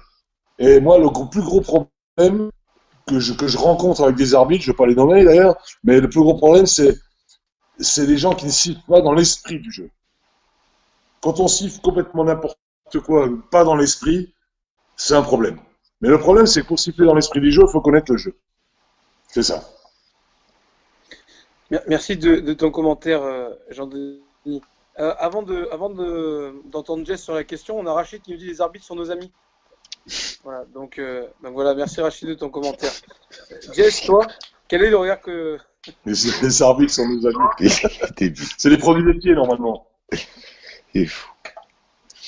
Toi, Jess, quand tu étais joueur, comment est-ce que tu gérais tes émotions et puis est-ce que tu appréhendes de passer de l'autre côté de la barrière et de devoir gérer tes émotions d'une autre manière? Disons que j'ai écouté attentivement ce que disaient les 3 coachs expérimentés qui sont avec nous. Et j'ai tiré d'enseignement. Alors, ce que j'ai retenu, c'est qu'il faut qu'il y ait une forme de respect vis-à-vis du corps arbitral. Mais ça va dans les deux sens. Et puis surtout qu'il y ait un maximum de communication. Je pense que c'est important pour expliquer, comprendre. Donc ça c'est. Après, il faut savoir quand communiquer et comment. Guillaume a parlé de communication, mais aussi de gestuelle qui est importante. Donc de la communication. Avec le corps. Après, en tant que joueur, bon, j'étais un meneur de jeu. Je pense que j'étais assez pénible avec les arbitres, mais j'ai essayé en tout cas de faire au mieux. Je sais pas vraiment comment je vais réagir, mais c'est pas simple hein, cette relation coach-arbitre ou joueur-arbitre. Je pense qu'il y a une piste que Jean-Denis a évoquée, c'est en tout cas pour le haut niveau, la professionnalisation de l'arbitrage, et je pense qu'il est indispensable pour le progrès. Et aujourd'hui. Là, je prends un peu ma casquette de syndicat des joueurs. Hein. Je pense que, mais c'est pareil pour les coachs, je pense. Avoir un temps d'échange pendant la semaine avec l'arbitrage, que les arbitres puissent venir aux entraînements, voir ce qu'on fait à l'entraînement, voir comment on travaille, comment les coachs nous font travailler, les consignes qu'on nous donne, parce que quand on nous apprend à défendre un pick and roll, un bump, une coupe, l'arbitre, comme Jean-Denis a dit, l'arbitre souvent il a été joueur ou peu. Et je pense que c'est important qu'il puisse venir, alors que ce soit dans les entraînements de pro, de national, peu importe, mais je pense que ça enrichit ça enrichit l'arbitre, ça va enrichir les joueurs parce que l'arbitre va pouvoir dire à un joueur, bah, ça, t'as pas le droit de le faire, alors que toute la semaine, il l'a appris et que le coach lui a dit, bah, tu vas bumper comme ça, ou tu vas contester, ou faire le box-out comme ça, et l'arbitre, il pourra peut-être expliquer. Je pense que pour qu'il y ait une communication, il faut déjà se connaître, se respecter, mais surtout qu'on puisse passer un peu plus de temps ensemble. Alors, Jean-Denis l'a dit, ils sont souvent, ils travaillent, ils font ça en plus de leur travail, mais je crois qu'avec la professionnalisation, il faudra que, et pour qu'on améliore notre ligue, là je parle vraiment en tant que responsable du syndicat des joueurs, pour qu'on améliore cette ligue LNB, il va vraiment falloir qu'il y ait un échange et qu'il y ait un temps arbitrage, arbitre, joueur, coach en même temps, qu'il y ait peut-être des moments de pré-saison ensemble, et que pendant la semaine, bah, s'ils sont professionnels, ils puissent venir dans leur région. Il y a quand même des arbitres qui viennent plutôt des régions basket, donc qui viennent dans les entraînements pro, qui viennent échanger. Et puis je pense que quand on se connaît mieux, on peut mieux communiquer, on peut mieux se respecter et mieux comprendre les choses. Et je crois que la professionnalisation de l'arbitrage, c'est indispensable. Alors ça dépend pas que de la LNB, ça va dépendre de la fédération aussi, parce que les arbitres, c'est la Fédé, c'est pas la LNB. Et bon, je suis pas là pour les défendre, hein. Je sais ils ont un groupe de travail pour se professionnaliser, qu'ils ont envie de s'unir aussi syndicalement pour avancer, et ils ont vraiment ce besoin, parce qu'aujourd'hui, on a avec le Covid et l'arrêt des compétitions, les arbitres qui sont à mi-temps ou qui sont en temps partiel dans leur métier respectif, ils ont touché zéro. Ils ont touché zéro parce qu'ils sont payés à la prestation, et quand ils arbitrent pas, ils sont pas payés. Donc pour moi, l'avenir et la progression de notre basket LNB et de notre basket français qui est en train de se structurer, qui est je pense de mieux en mieux, et qui est un vrai beau produit et qui va pouvoir avancer, c'est aussi la professionnalisation de l'arbitrage. Donc voilà. Après, moi, personnellement, en tant que coach. Ouais, pardon. Non, vas-y, Jean-Denis. Vas-y. Non, je disais, il faut que les arbitres, ce que je disais tout à l'heure, il faut que les arbitres, et ça devrait être une obligation, passent dans les clubs et viennent, par exemple, les équipes de Jeep Elite. Il faudrait que les arbitres, il y a bien un arbitre dans le coin qui est officier en Jeep Elite, il faudrait que l'arbitre, comme généralement il siffle pas son équipe en plus, il faudrait qu'il passe au moins une fois par semaine. Nous, moi j'avais essayé d'instaurer ça quand j'étais à Rouen, à Chalon, etc. Qu'on ait 2 arbitres, nous on fait des scrimmages, tous les jeudis on fait scrimmage normalement. Donc on venait venir 2 ou 3 arbitres. Et j'avais essayé de voir avec des arbitres que des arbitres pro viennent pour à la fois eux se perfectionner, nous aider, nous donner attention, coach, quand vous faites des blâmes comme ça, c'est pas bon, attention coach sur les step out, sur les pick and roll, faites attention, laissez pas traîner les bras, des choses comme ça, qui viennent eux se travailler, nous aider, qu'on échange, etc. Ça devrait être obligatoire. Comment un arbitre va siffler des rencontres à haut risque, des finales de championnat de France, etc., des finales de play-off, des play-offs, etc., s'il pratique pas la semaine? Comment? C'est exactement ça. Moi, je suis totalement d'accord avec toi, Jean-Denis. L'idée, c'est que les joueurs ils s'entraînent toute la semaine pour le résultat du week-end, pour le match. Voilà. Mais l'arbitre, il faut qu'il s'entraîne aussi. Et il faut qu'il vienne. C'est utile pour lui, c'est utile pour nous, c'est utile pour les coachs.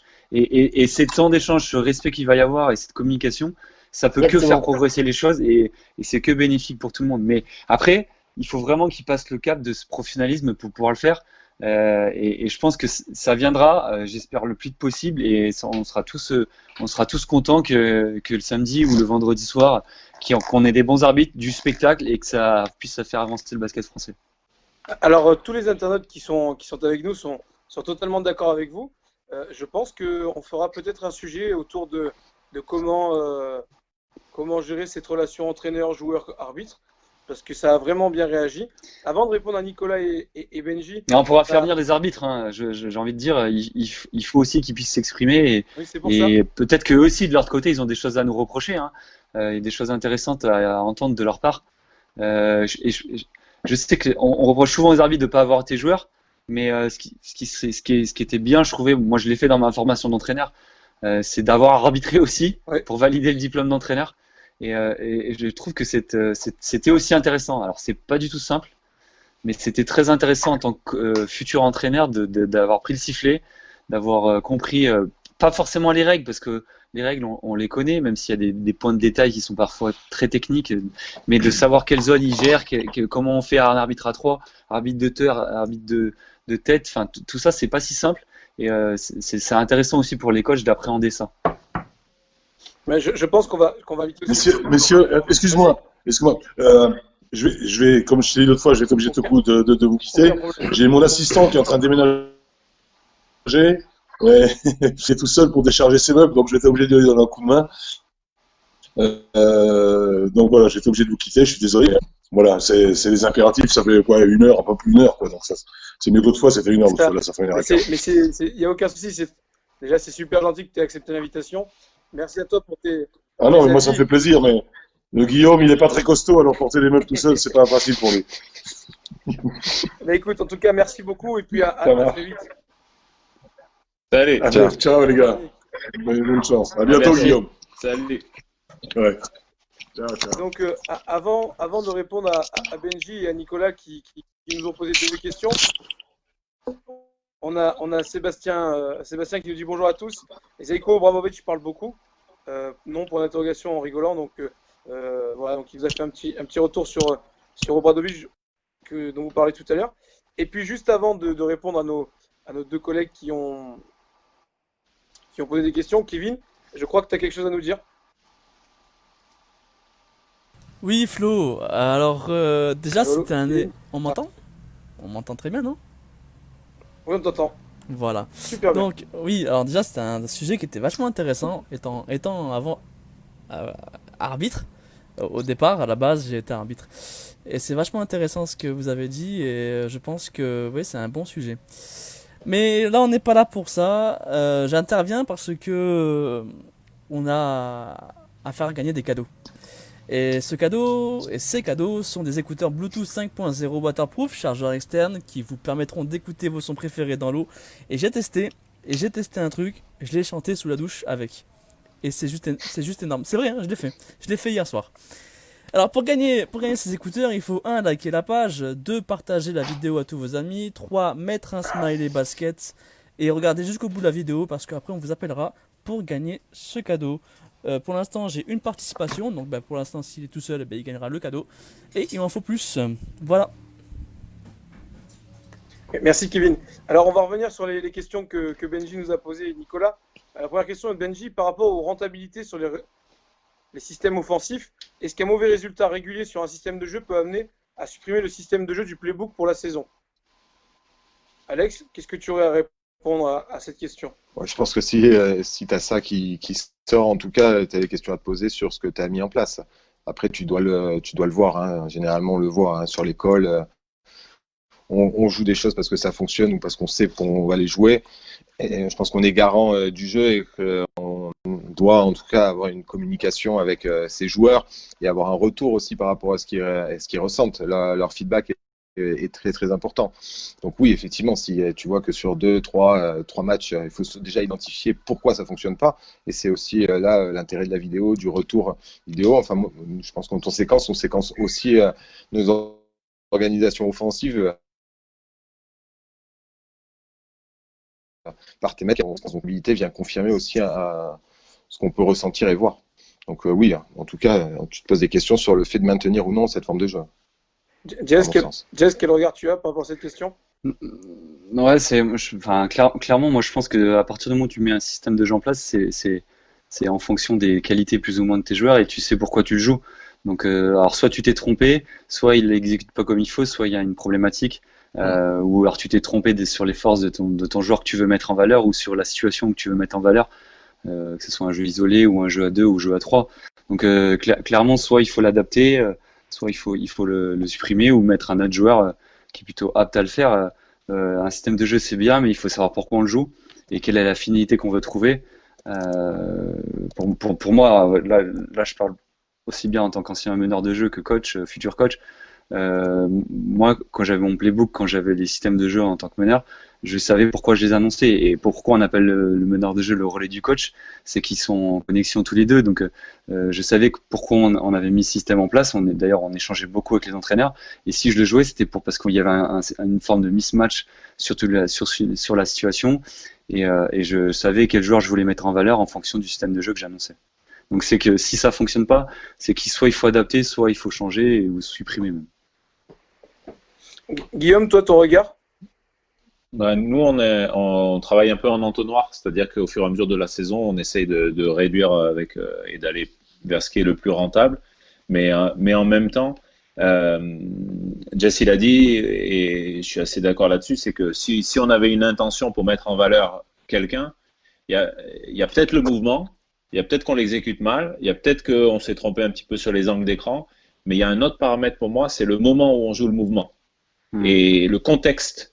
Parce qu'il y a des mouvements de début de match, il y a des mouvements au cœur de carton quand il y a par exemple 4 fautes d'équipe, il y a des mouvements de sortie de temps mort, il y a des moments de fin de match quand il y a de la pression défensive. Par exemple, il y a beaucoup de coachs de très haut niveau, quand il y a beaucoup de pression dans les dernières minutes, ils ont des situations avec des backdoors. Parce que quand l'intensité monte et que tout le monde est sur les lignes de passe et qu'il y a un peu moins de lucidité dans les placements défensifs, et ben là, peut-être qu'il y a des nouvelles opportunités dans le jeu sans ballon, alors que tout le monde va être très concentré sur la balle. Et donc, oui, il y a le mouvement en lui-même, il y a la mise en valeur des joueurs, et puis il y a le contexte dans lequel on joue. Voilà, donc on peut se poser des questions là-dessus. Et voilà, mais on essaye de toujours regarder la rentabilité. Et pendant le match, si on parlait tout à l'heure des assistants, des stats, etc. Et pendant le match, on essaye d'avoir une espèce de rentabilité en direct pour que si par exemple on a une difficulté à marquer une ou deux situations de suite, peut-être qu'il y a un truc qui marche bien ce soir. Et des fois on a un ressenti et d'avoir un appui statistique chiffré, soit dans les cartons, soit dans les temps morts, soit à la mi-temps. Ça peut être intéressant d'avoir ce type d'info. Donc ça, c'est une info, par exemple, que mon assistant me donne en temps réel. Super, merci. Benji, j'espère qu'on a répondu à ta question. En tout cas, on passe le bonjour à Benji parce qu'il est passé dans nos lives et en tout cas, très content qu'il soit encore parmi nous aujourd'hui.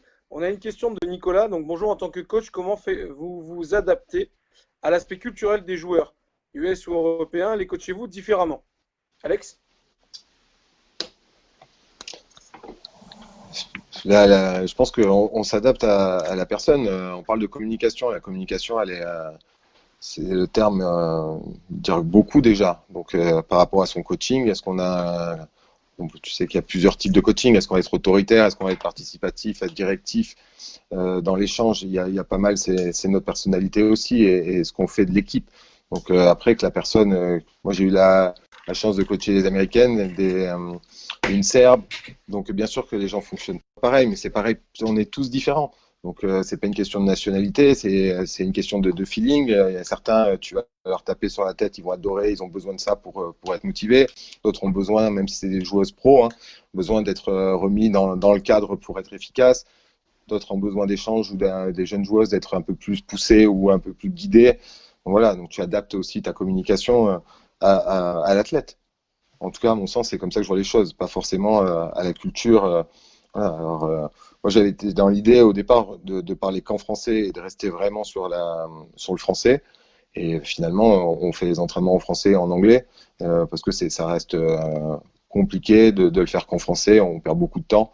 Et voilà, donc l'adaptation, oui, elle va être sur le langage où justement, on va être sur l'anglais et on essaye d'être justement de communiquer le mieux possible avec tout le monde.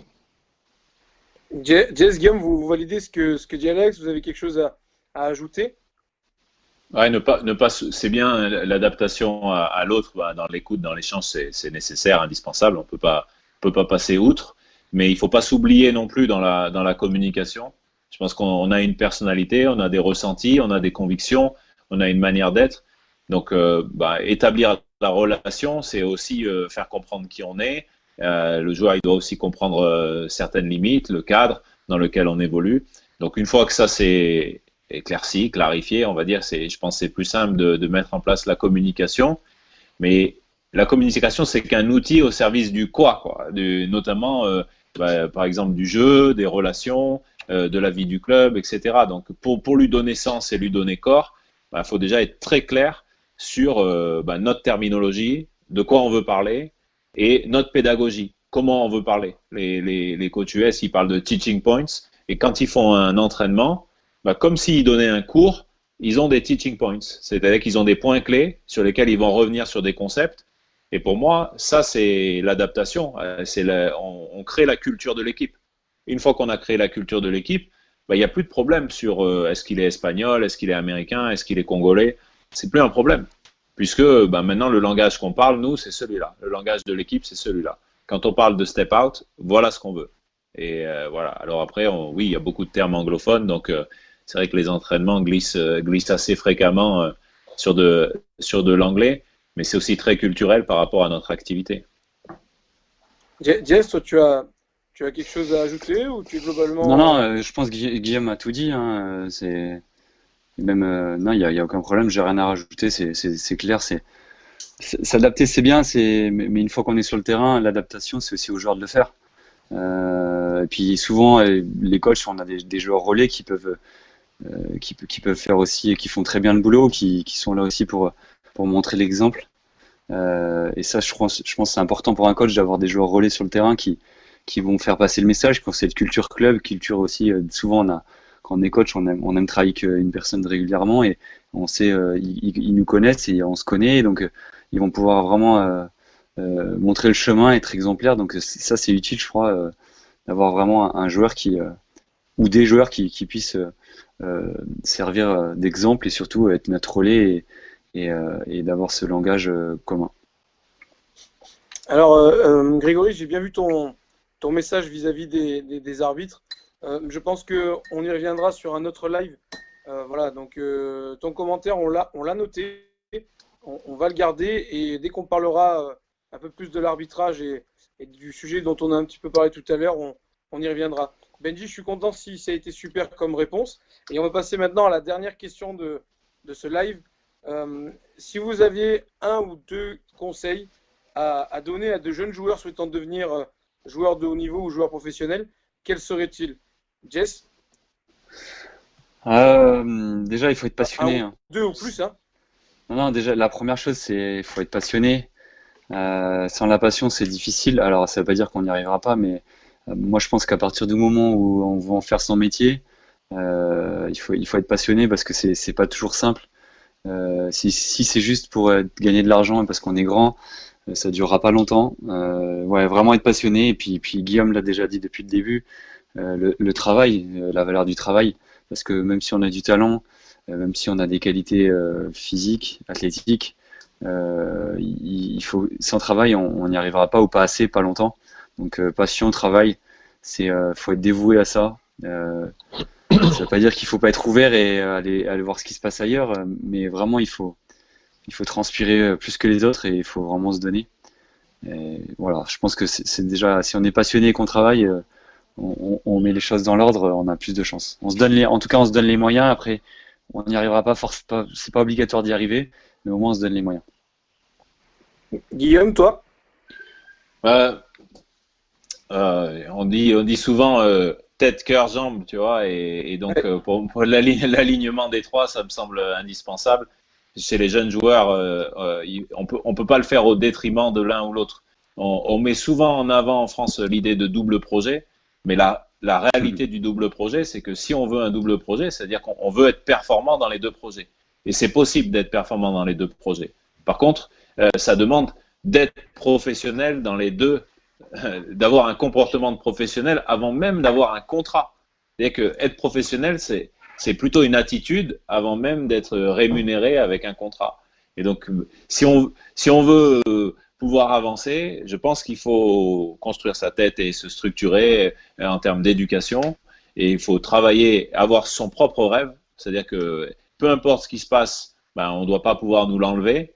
Par contre, on doit être capable d'avoir un niveau d'autocritique par rapport à ce qui se passe et comprendre son niveau. Et son objectif, ça doit être de jouer à son meilleur niveau. Moi, j'avais un entraîneur qui est décédé depuis, ancien CTS ici, Jean-François Michelet, et il m'a dit ça à 13-14 ans. Il m'a dit, tu seras épanoui au basket quand tu joueras à ton niveau, à ton meilleur niveau. Et peut-être que ton meilleur niveau, c'est excellence régionale, peut-être c'est National 3, peut-être c'est plus haut, et peut-être que tu feras d'autres choses dans le basket, mais en tout cas, c'est ça le moteur. Et si pour un jeune, son plus haut niveau, c'est d'aller vers la Jeep Elite, d'aller vers la NBA ou peu importe, tu vois, c'est pas le rêve de quelqu'un d'autre, quoi. Et après, il faut construire ses moyens pour y arriver, mais ça peut pas être la seule voie. On peut pas être dans un truc où on fait all-in sur le tapis et dire c'est soit ça, soit rien. Parce qu'après, sinon, il faut un très fort caractère pour être capable de rebondir vers autre chose. Tu vois, moi j'ai un ami Samuel Nadeau qui a été un des meilleurs prospects aux États-Unis. Il est revenu en Europe, premier joueur français à signer un contrat à son âge au Real Madrid. Et pour lui, dans sa tête, c'était soit la NBA, soit rien. Et donc après 2-3 années en professionnel où finalement il avait rebondi sur des petits contrats, bah, il a préféré rentrer sur un tout autre projet parce que bah, son alternative à lui, c'était soit le très haut niveau, soit sinon l'action sociale. Et il travaille à Sarcelles depuis des années en tant qu'éducateur. Et pour lui, c'était ça, soit l'un, soit l'autre, soit la NBA, soit ça. Mais il y avait le soit ça. Et je pense que c'est important d'avoir un équilibre et que si le plan A ne fonctionne pas, faut avoir structuré autre chose, quoi. Ok, et toi, Alex? Je crois que l'essentiel a été dit. Je rejoins tout à fait tout ce qui a été dit. Après, il y a s'entraîner dur, il y a le double projet. Le double projet aussi, ça donne un équilibre. Et mine de rien, de voir d'autres choses et on a la possibilité de s'épanouir à côté de notre passion. Après, il y a autre chose, c'est que la performance et l'accès au haut niveau, c'est pas que le travail sur le terrain, c'est pas que être prêt physiquement, c'est aussi être prêt mentalement. Et que la composante de performance, aujourd'hui, ce qui va faire la différence entre deux joueurs qui ont peut-être les mêmes qualités physiques, qui ont peut-être les mêmes qualités techniques, ça va être leur force mentale et leur capacité à subir la pression, à se développer autour de ça, leur caractère. Et qu'est-ce qui fait qu'un grand joueur, techniquement, va jouer sur de l'Euroleague et que son copain, qui était peut-être dominé sur le 1 contre 1, va se retrouver en Pro B, hormis leur choix de vie et leurs rêves réciproques, hein, bien entendu. Bien sûr, il y a les opportunités, il y a saisir l'opportunité, mais aussi la capacité de son développement personnel et de se projeter. Et aujourd'hui, la performance, elle est à la fois athlétique, elle est à la fois technique, et à la fois tactique. On voit beaucoup de développement des drills, les coachs perso, qui est hyper important sur le développement du joueur, et aussi la composante mentale. Et mine de rien, celui-là, c'est vraiment une composante qui reste à développer et qui fait aussi la différence à un moment. Voilà. Alors avant de vous remercier d'avoir participé à ce petit moment avec nous, j'en profite pour parler du live de mercredi prochain, qui sera autour des catégories de jeunes. Voilà, donc on aura déjà David Duché qui sera avec nous, qui coach à Limoges. On aura Émilie Duvivier également qui coach en National 3 féminine. Et puis plein d'autres surprises et plein d'autres intervenants pour le 8. Et puis on aura le 15 juillet également un live autour de se perfectionner pendant l'été. Voilà, avec plusieurs professionnels de santé et puis professionnels de l'intersaison, entre guillemets. Voilà, je vous en dis pas plus. Kevin, est-ce que tu as les résultats? Est-ce qu'on a un vainqueur ou pas? Oui, bien sûr. J'ai un vainqueur, c'est Corentin. Voilà, donc c'était le seul à jouer, donc forcément c'était facile à trouver. Donc ça a été le seul. Donc du coup on a Corentin. Corentin, je l'ai contacté mais il n'a pas répondu, mais c'est pas grave, on le contactera plus tard. Et j'espère qu'il passera avec nous sur un live pour pouvoir avoir sa réaction. Voilà, tout simplement. Et vous avez été formidable, franchement, merci à vous d'avoir participé à ce live comme ça. Moi j'ai appris encore plein de choses, je pense que chaque fois qu'on fait un live on apprend des choses, mais c'est un truc de ouf, moi c'est une aubaine pour nous. Et je voulais finir sur un truc, et ça sera Flo qui va faire le mentor, d'accord? Je vais vous lancer un petit défi à vous trois, voilà, un petit défi. En fait c'est de nous quitter en disant le mot peace. Un peu de fun, quoi. Alors, avant de dire peace, du coup, je vous remercie fortement d'avoir été avec nous. C'est vraiment sympathique de votre part d'avoir accepté l'invitation. C'était hyper enrichissant et je vous remercie beaucoup. Merci à toi. Alors, est-ce qu'on est prêt? Merci les gars. Merci. Est-ce qu'on est prêt? Je vous laisse en compagnie du teaser et du générique de fin. Et puis, du coup, on va réagir au petit défi. Peace et à bientôt. Voilà. No justice, no peace. Peace.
Ha